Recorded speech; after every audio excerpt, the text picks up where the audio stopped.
Hey there! Are you an older runner who wants to toe the line at your next marathon injury free and confident that you'll meet your marathon goal? Well, stay tuned and I'll show you how to use Zone 2 low heart rate training to, to train injury free and still add power and speed for your marathon. Hi, I'm Herb the Forever Runner, a heart attack survivor, author, and online running coach. And I use my Forever Runner method to help older runners effortlessly run faster without pain and injury, even if they've given up on running faster ever again. For us older runners, the problem with most marathon training plans is they have us running too fast, too often, making it difficult for us to recover and increasing our chances for injury. The reality is, you don't really need to run faster all the time because you can already run at your marathon pace. What you need to build is your aerobic endurance so you can hold your pace comfortably during your marathon. And that's where Zone 2 training will give you the most bang for your buck. Here's what I recommend. The difficulty for us older runners is it's very hard for us to get in the proper heart rate zone to make this training the most effective. So if you try the Maffetone formula, 180 minus your age, you might be in the 115s to the 120 for your heart rate zone.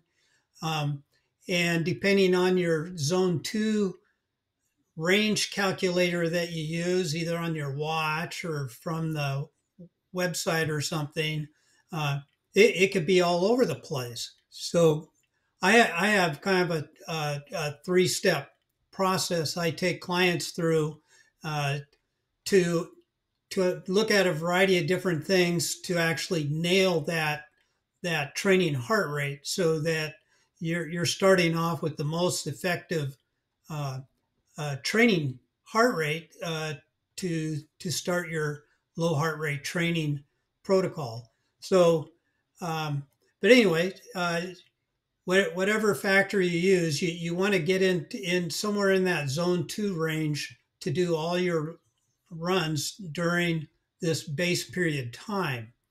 And generally, what that means is you want to slowly build up your mileage and your one long run so that you're prepared to start your specific training plan. So ideally, you want to enter your training plan with the ability to do 30 or 40 or 50 miles per week, let's say. And during your base training phase, uh, for your long run, the best goal is just to get really good at a 2 hour run. So uh, if you can't run for 2 hours right now, that would be something you'd want to build up to. Once you can run 2 hours, there's really no reason to run longer than that, um, at least on a frequent basis. But you want to get really good and efficient and comfortable at running at 2 hours. Uh, and that's the ideal position to enter in the next phase of your training for your marathon. The other thing that I have clients do during the base training phase, because no one likes to run slow all the time, is every couple of weeks we want to do a sprint session to build those neuromuscular connections so that you can still have that higher leg turnover and your body knows how to run fast while you're doing this aerobic base building training. So so the actual in the actual marathon training, um, at whatever time you feel comfortable that works for you, either like I said, 10 or 12 weeks out, you want to switch over to more of a 80-20 type training where 80% of your runs are done at a low heart rate, and that would be ideally at or below your Maffetone training heart rate. And then the other 20% would be more marathon specific trainings. And as I said before, a lot of the existing training plans, they have you out doing intervals in track work, and I discourage that. That's just an easy way to get injured. I believe you can get a better, well-rounded training and not get injured by adding adding some tempos, pace work, and just some strides, and they'll get that speed work in. But the majority of the time you're training again for the marathon, you're going to be running at a low heart rate at a slow pace. So what does this look like? I've got here we go. So I got this little one-page cheat sheet for my pain-free marathon training plan. And it's basically, depending on what you're comfortable with, you need to settle on how to be consistent in your running. And that's running 4 times a week, 5 times a week, or 6 times a week. Pick one and stick to it. And then you want to, as I said before, you kind of want to you want to build your mileage up to where you're comfortable. For most people, 30, 40, or 50 miles per week is doable, especially when you're doing low heart rate training, because you're not out there beating yourself up all the time, running too hard at these higher frequencies and longer distances. And then